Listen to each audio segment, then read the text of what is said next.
Welcome to Coach Kessel's Homeschool of Basketball.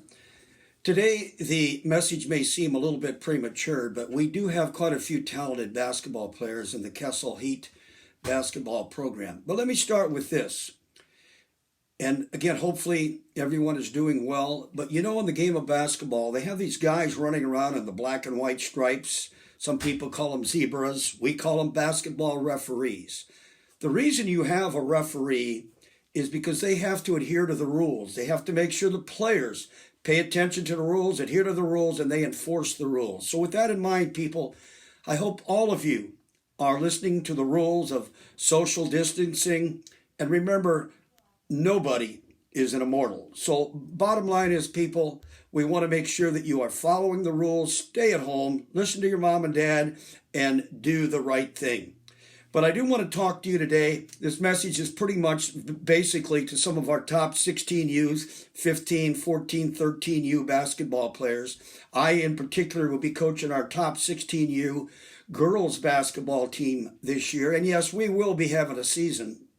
And I want you to be assured of that. In fact, just today, I got emails from USJN, the Nike tournament, the big one in McCormick Place, assured me that when this all gets settled, they do plan to run these tournaments. They may move some of the dates back.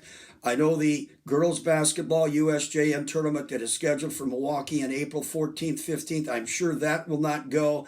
But all the dates are set back for the boys, the NY2LA. That director has contacted Kyle to let him know that everything is a go. Prep Hoops lady that runs that, we've already paid for it. She's assured me they're in the process of looking for different locations, different gyms for dates that are open.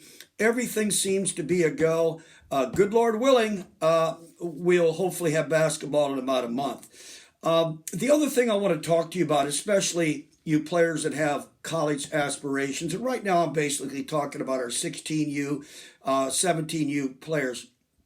If you do have a college, a school that you are interested in going to, truly email me at dkk6@aol.com. And I have no problem calling these coaches, calling these schools. That's what I did when I was a head basketball coach at Mundelein High School. I spent numerous hours calling these coaches, making them aware of my players, their strengths, what they can do if they're a good fit for that school. And I promise you, I think that's one of the jobs of a director of an AAU program. I also personally think that's a job of the head basketball coach at the school that you may be attending.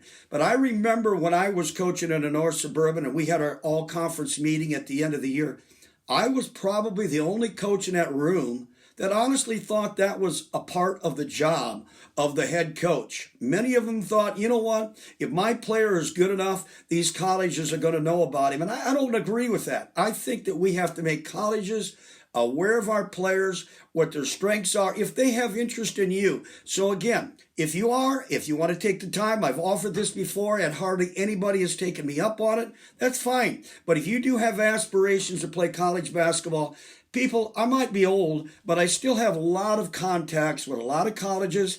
I will leave a message to let them know that what tournaments we're planning to be in down the road, and hopefully they will come and watch you. So please, don't put me off when I'm asking you to maybe do due diligence. Email me at dkk6. Give me a resume. Give me a background.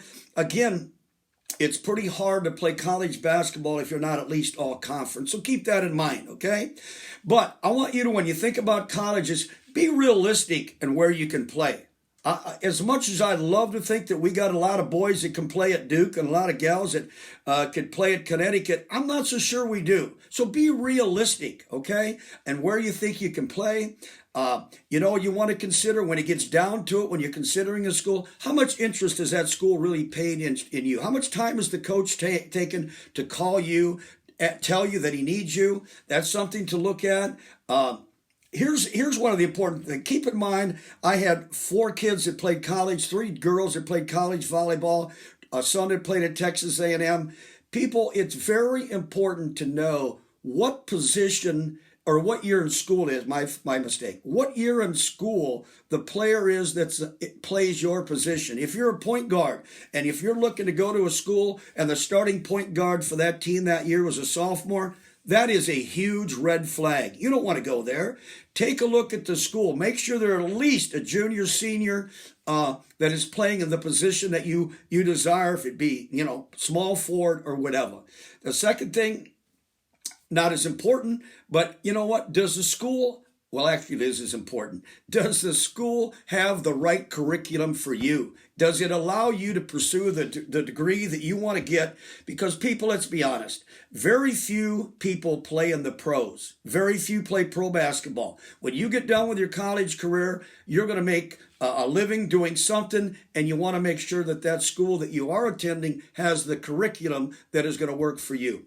A thing to keep in mind is distance. Some of you may get homesick, no question. You may not want to go to a school that's 1,000 miles apart or away. So keep in mind, maybe a school being close is important. School size, some of you don't want to get caught in a school like University of Illinois. You want to get a smaller school. Hey, I went to a small school, Carthage College, no regrets.